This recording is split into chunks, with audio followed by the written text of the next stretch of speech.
আওয়ামী লীগ নিষিদ্ধ করতেই হবে, এর মধ্যে কোনো সুশীলতা নেই, এর মধ্যে কোনো সুশীলতা নেই, এর মধ্যে কিন্তু যদি এসব কিচ্ছু নাই। আমি আমার স্ট্যাটাসে লিখেছিলাম ডু অর ডাই, হাসবুনাল্লাহু ওয়া নি'মাল ওয়াকিল। আগামীকাল শাহবাগ দখল করতে যাব।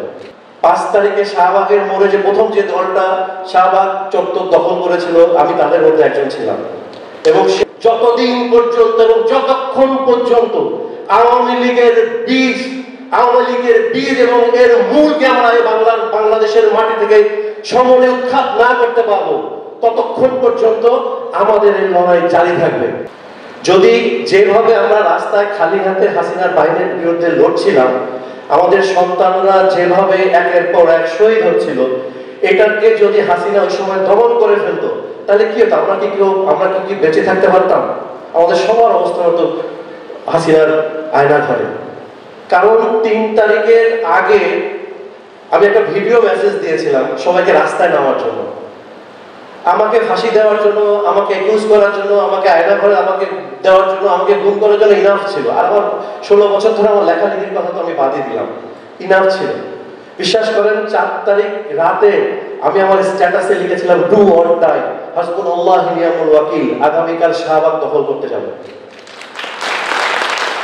কারণ এছাড়া কোনো পথ ছিল না, এমনি তো মেরে ফেলবে।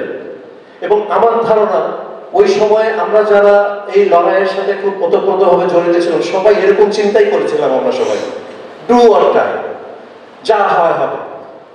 এবং আলহামদুলিল্লাহ এখন পর্যন্ত বেঁচে আছি। 5 তারিখে শাহবাগের মোড়ে যে প্রথম যে দলটা শাহবাগ চত্বর দখল করেছিল, আমি তাদের মধ্যে একজন ছিলাম। এবং সেদিন বেঁচে আছি কারণ ওই দিন হয়তো ওখানে পুলিশ ছিল না। পুলিশ ওই সময় শহীদ মিনারের ওই এলাকায়, চাংখারপোল এলাকায় বেচা কাজ চলছে, যেখানে আনাস নামে ওই ছেলেটা, ওখানে সে শহীদ হয়েছে। তো এই এলাকায় পুলিশ ছিল না, শাহবাগ এলাকা, এখানে ছিল আর্মি। তো যাই হোক, আর্মিরা হয়তো জানতো কি পরিণতি হতে যাচ্ছে, আমরা তো জানতাম না।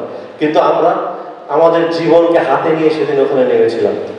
তো যার ফলে আমরা জুলাইকে আমি ওন করি, ব্যক্তিগতভাবে সবসময় বলি আওয়ামী লীগ নিষিদ্ধ করতেই হবে, এর মধ্যে কোনো সুশীলতা নেই, এর মধ্যে কোনো সুশীলতা নেই, এর মধ্যে কিন্তু যদি এসব কিচ্ছু নাই। যতভাবে সম্ভব নির্ভয়ে আদেশ হলে নির্ভয়ে আদেশে নিষিদ্ধ করতে হবে। আইন আদালত বিচার যা যা পারেন নিষিদ্ধ করবেন, পরের কথা পরে। কিন্তু আজকে আমাদের সন্তানরা আওয়ামী লীগ নিষিদ্ধ করার জন্য যেভাবে আমরা আবার জুলাইয়ের স্পিডকে সাথে নিয়ে ঐক্যবদ্ধ হয়েছি, এখান থেকে আমরা পিছু পা হব না, এখান থেকে আমরা পিছু পা হব না।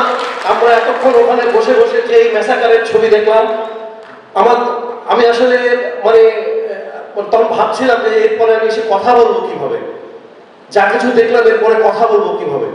এই স্মৃতিকে আমরা আমাদের অন্তর থেকে মুছতে দিব না। তোমরা যারা ক্রিয়েটিভরা আছো, তোমরা তোমাদের সৃষ্টিশীলতার ভিতর দিয়ে তোমরা এটাকে জারি রাখবা। কারণ এখনকার সংগ্রাম হচ্ছে সাংস্কৃতিক সংগ্রাম।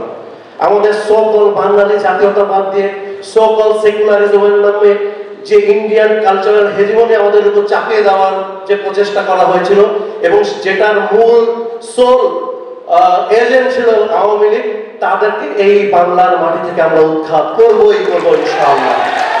এই মুহূর্তে ইন্ডিয়ানরা দুটো সেক্টরে লড়াই করছে, দুটো ফ্রন্ট লাইন। ওদের এখন দুটো ফ্রন্ট লাইন, একটা পশ্চিমে পাকিস্তানের সাথে লড়ছে, আর একটা আমাদের পূর্ব দিকে আমাদের সাথে লড়ছে।